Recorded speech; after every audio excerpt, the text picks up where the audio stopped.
सभी को मेरा नमस्कार। मैं हूँ हितिन पाटिल। नमस्ते, मेरा नाम सुरभि मानगावे है। नमस्ते, मेरा नाम यश टांग है। नमस्ते, मेरा नाम तेजश्री मते। नमस्कार, मेरा नाम है हर्ष पाटिल। नमस्ते, मेरा नाम गुनाक्षी मुले है। नमस्कार, मेरा नाम विभा सर्वदे। और आज हम 7वीं ब के कक्षा के समूह 4 के साथ मिलकर हमारे स्कूल के माननीय प्रबंधक श्री सुबोध जाजू सर के साथ मिलकर पॉडकास्ट करने वाले हैं। हमारा विषय दशावतार है, जो कि पिछले साल के एनुअल डे का भी विषय रह चुका है। आज हम पिछले साल के एनुअल डे की इवेंट मैनेजमेंट और उसके बारीकियों के बारे में बात करेंगे। तो नमस्कार सर। नमस्कार। सर, मेरा पहला सवाल यह है कि आपने जो एनुअल डे में भारतीय संस्कृति का विषय लिया, उसके पीछे क्या कारण था? देखिए, यूजुअली भारतीय संस्कृति का विषय लेने के पीछे कारण ये था कि बच्चों को और पेरेंट्स को भी खास करके हमारे संस्कृति और उसकी मान्यताओं के बारे में थोड़ा सा पता चले, जो एंटरटेनमेंट के माध्यम से ज़्यादा अच्छे से बताया जा सकता है। हम्म, यूँ तो कई स्कूल कॉलेजेस में मैंने देखा है कि वो फॉरेन के थीम्स बहुत लेते हैं, विचेस के थीम लेते हैं, कहीं वो जो एलिस इन वंडरलैंड की थीम लेते हैं, तो काफ़ी इस टाइप की थीम्स होती हैं। और भारतीय संस्कृति की भी जो थीमें होती है वो भारत एकात्मता की होती है, कृष्ण की होती है, राम की होती है, और वो सिमिलर होती है। तो मैंने इस बार सोचा कि थोड़ा सा कुछ हट के लिया जाए, इसलिए मैंने दशावतार को मैंने भी देखा है, बहुत सारे मेरे रिश्तेदार स्कूल की तारीफ करते हैं क्योंकि आप हिंदू वाले थीम्स लेते हो। जैसे पिछले साल आपने नवरस लिया, फिर दशावतार। तो मेरा दूसरा क्वेश्चन ये है कि दशावतार का विषय लेने के पीछे क्या कारण था प्रमुख? इसके पीछे एक बहुत फंडामेंटल कारण था। मैं स्कूल के ज़माने में से सुनता आया था कि लोग हमारे इस मान्यता का मजाक उड़ाते हैं कि दशावतारे भगवान इनके देखो, कभी मंकी फेस वाले हैं, कभी कछुआ बने हुए हैं, तो ये तो मिथ है, इसलिए लोग इसे माइथोलॉजी कहते हैं, मतलब झूठी आइडियोलॉजी। जबकि वो मिथक नहीं, उसके पीछे कुछ धारणाएं हैं। तो मुझे, अगर आपने ट्रेलर देखा हो, हमने हाँ। दशावतार का पहले ट्रेलर रिलीज किया था। तो ट्रेलर में हमने बताया था कि दूसरे जितने भी धर्म के संस्थापक हैं वो इंसान रहे हैं, तो उन्हें मैसेंजर ऑफ गॉड कहा जाता है। लेकिन अच्छा। हमारा जो भारतीय संस्कृति सनातन सभ्यता है, इसमें धर्म का संस्थापक कोई नहीं है, डायरेक्ट भगवान है। हम्म। तो अगर आपने वो देखा था, तो उसमें कहा था कि दुनिया के हर धर्म का जो है वो कोई ना कोई संस्थापक है, हर संस्कृति का कोई ना कोई संस्थापक व्यक्ति है जो कि मैसेंजर ऑफ गॉड है। लेकिन हमारी मान्यता दशावतार की या भगवान के अवतार की इसलिए है क्योंकि हमारे बीच में कोई नहीं है, भगवान हमसे डायरेक्ट कनेक्ट करता है। तो ये उसके पीछे का कॉज क्लियरेंस मुझे करना था, जिसकी वजह से मैंने दशावतार को चूज़ किया। ठीक। तो सर, आमतौर पर बाकी के स्कूल्स या कॉलेजेस के एनुअल डे में जो टीचर्स वगैरह रहते हैं, वो सिर्फ स्टूडेंट्स और पेरेंट्स को बुलाते हैं। लेकिन आपने दशावतार में हमारे अनेक फ्रेंड्स, रिलेटिव्स और पड़ोसियों को भी बुलाया। तो उसके पीछे की आपकी सोच क्या थी? इसके पीछे की बड़ी साधारण सोच थी। देखिए, हमने गुरुकुल सिस्टम सुना हुआ है, हम्म। हम लोग उसको बड़ा प्रेज करते हैं, जबकि पता भी नहीं सब लोगों को कि एग्जैक्ट गुरुकुल करता भी क्या था। केवल गुरु और वो जो संस्कार, उसको पकड़ के हम उसको गुरुकुल बोलते हैं। असल में स्कूलें जो है ये सामाजिक स्तर पे बदलाव लाने की जगह है पहले से भारतीय संस्कृति में और प्रैक्टिसेस में। तो दशावतार जैसा थीम जिसमें कि हमने बहुत सारे कंसेप्ट क्लियरेंस दिए थे जो कि भारतीय संस्कृति और मान्यताओं में है, और क्योंकि हम लोग ही उसको पढ़ते नहीं है तो हम कहीं किसी के सवालों के जवाब नहीं दे पाते। तो हमने ये सोचा कि ना केवल हमारे विद्यार्थी और पेरेंट्स, बल्कि उनके साथ के जो लोग हैं या जिनको वो जानते हैं, या ज़्यादा से ज़्यादा जितने भी लोग हो सकते हैं बाहर के, उनका ये कंसेप्ट क्लियरेंस होना चाहिए। अभी स्कूल की अपनी लिमिटेशंस होती है, तो हम ओपन टू ऑल भी नहीं कर सकते, क्योंकि क्राउड कौन सा आएगा क्या हमारे हाथ में होता नहीं है, अरेंजमेंट्स होते नहीं है।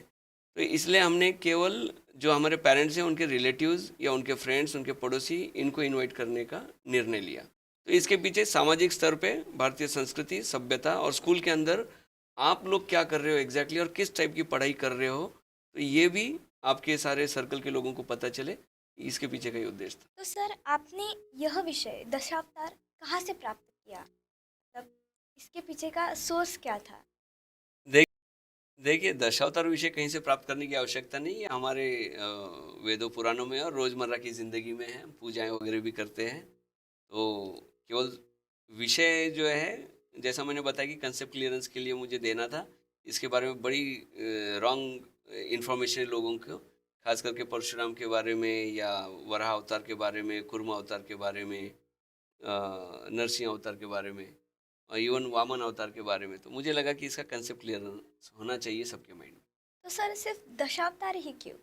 बहुत बहुत अलग देवताओं के बारे में भी आप बता सकते थे, सिर्फ दशावतार क्यों?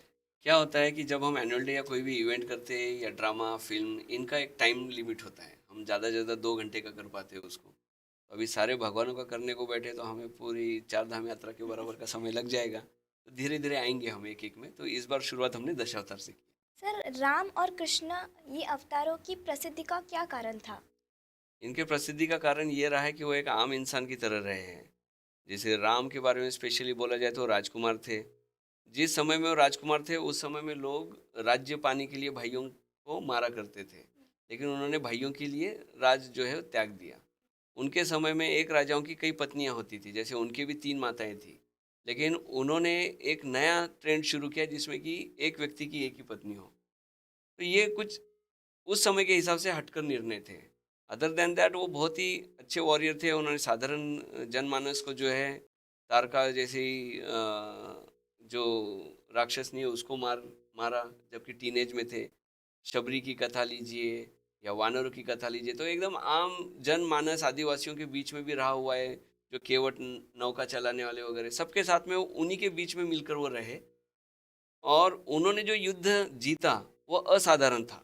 यानी एक तरफ रावण था जिसके पास में पूरी इक्विप्ड फौज थी, एम्यूनेशन बहुत बड़ा था, अस्त्र शस्त्र थे। इनके पास में अनट्रेंड फौज थी। इनके पास में क्या थे? वानर, भालू, जंगल के आदिवासी ऐसे लोग थे। इनके पास में अस्त्र शस्त्र नहीं थे। इनके पास गदाएं थी, पत्थर थे, बस धनुष था। उनके पास में तीर कमान थी। देन रावण जो है वो समंदर के बीच में बैठा हुआ था। तो ये समंदर के इस पार, इनके पास तो कुछ भी चीज़ें नहीं थी, हाँ रिसोर्स नहीं थे। फिर भी इन्होंने वो क्रिएट किया क्योंकि इच्छा शक्ति बड़ी प्रबल थी। और वहीं पर जाकर उन्होंने देखिए सबसे मज़ेदार बात कि उन्होंने रावण के ही घर के अंदर जो है वो सेंध लगाई, विभीषण को तोड़ के अपने तरफ लिया। विभीषण नहीं आता तो कभी जीत नहीं पाते राम उनके साथ में, पर ये जबरदस्त उनकी राजनीति थी।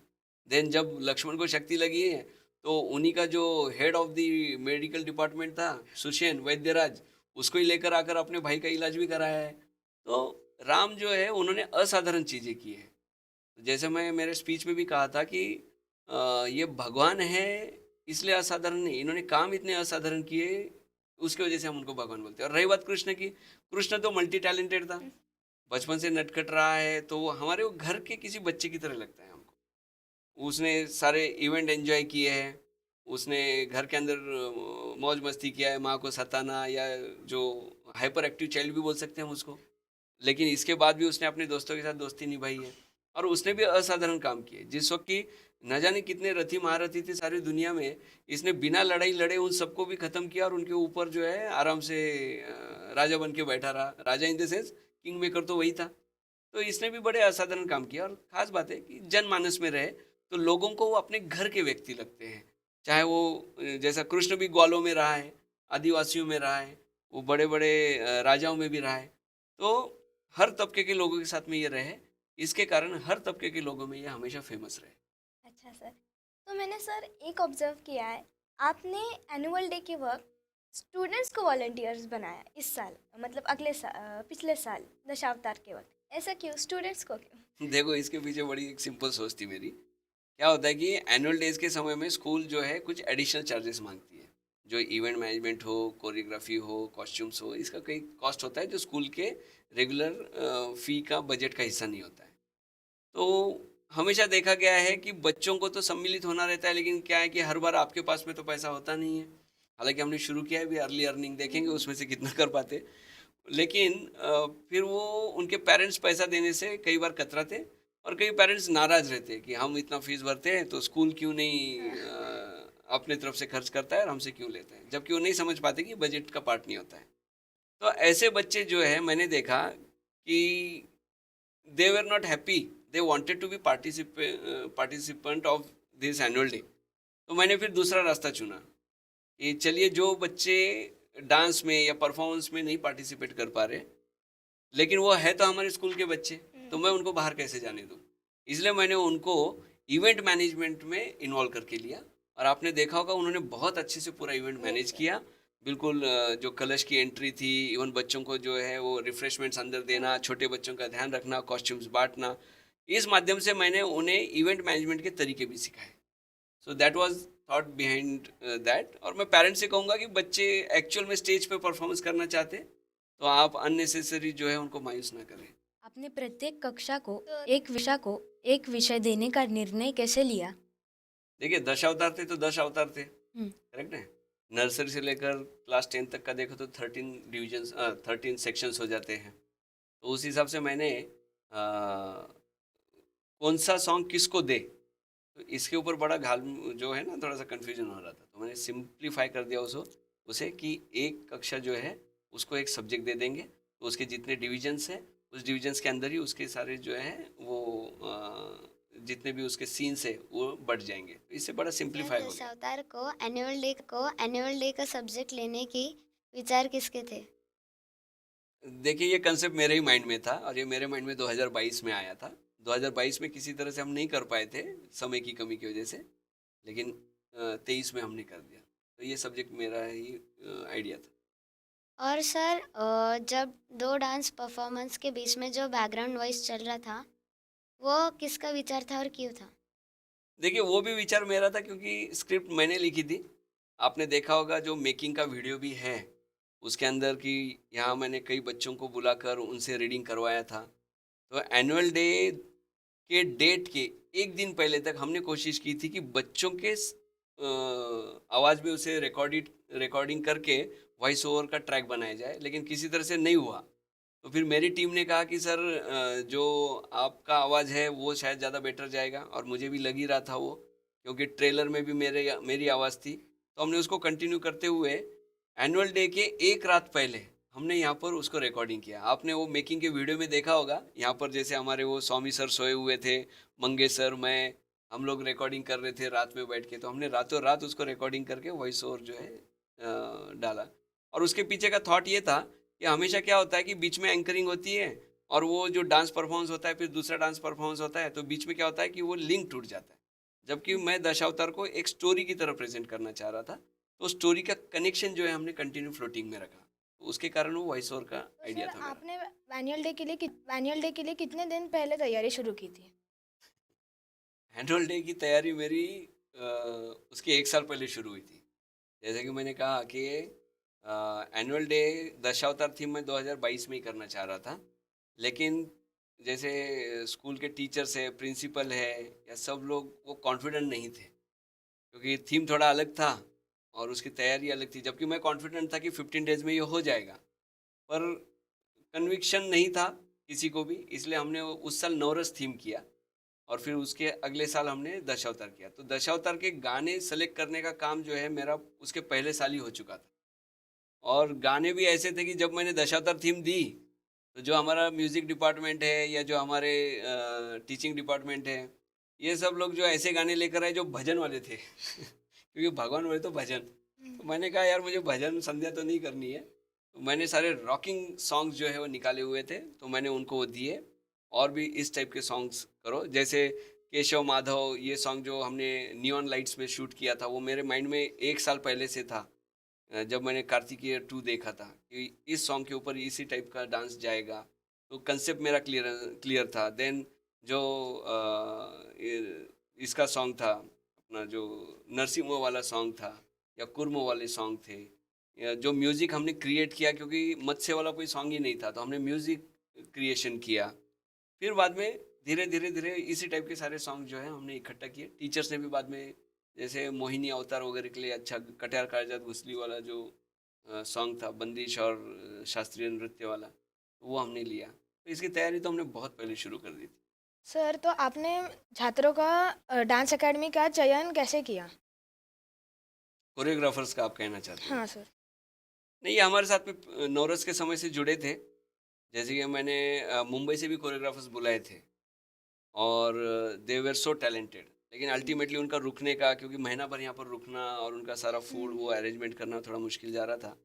तो फिर मैंने डिसीजन लिया कि जो नवरस की हमारी टीम थी उन्हीं के साथ जाया जाए। तो जैसा थोड़ा सा कॉन्फिडेंस उनका भी हिला हुआ था, लेकिन मुझे पता था कि इसको किस तरह से एग्जीक्यूट करना है, तो आई वॉज फुल्ली कॉन्फिडेंट। मैंने बहुत ज़्यादा ऑप्शंस नहीं ढूंढे फिर। जो नवरस की हमारी टीम थी और जो हमारे डांस टीचर्स थे, और मैं खुद भी उसमें थोड़ा सा इन्वॉल्व हुआ, डांस और वो पूरे जो सीन्स और थीम्स क्रिएशन के अंदर में। तो इस तरह से हमने एक यूनिटी की तरह से निर्णय लिया। सर मेरा क्वेश्चन ये है कि हमारे स्कूल एनुअल डे नाट्यगृह में क्यों नहीं आयोजित करती? अच्छा सवाल है। देखिए, दूसरे स्कूलों के पास में जगह नहीं होती है, और साथ ही साथ जैसे ऑडिटोरियम तो मैक्सिमम स्कूलों के पास में नहीं होता है, तो इसलिए वो नाट्यगृह में आयोजित करते हैं। पर जैसे 2019 में ये थॉट आया था मेरे माइंड में कि हमारे पास में इतना बड़ा ग्राउंड है जहाँ पर 10,000 की पब्लिक आराम से बैठ सकती है, और नाट्यगृह में कुछ लिमिटेशंस आ जाते हैं, वही टाइप का होता है। किसी भी स्कूल का जाकर देखिए तो बड़ा नॉर्मल सा दिखाई देता है। तो हमें बिल्कुल फिल्म फेयर की तरह एनुअल डे करना था, और हमारे पास में ग्राउंड भी बहुत है, सिटिंग अरेंजमेंट भी बहुत ज़्यादा है। इस साल देखिए दोनों दिन मिला के लगभग 7,000 से ज़्यादा की ऑडियंस जो हमारे ग्राउंड पर थी। तो लार्जर देन लाइफ उसका प्रेजेंटेशन हो। एनुअल डे ये केवल आपका परफॉर्मिंग स्टेज नहीं होता है, तो ये लर्निंग स्टेज होता है।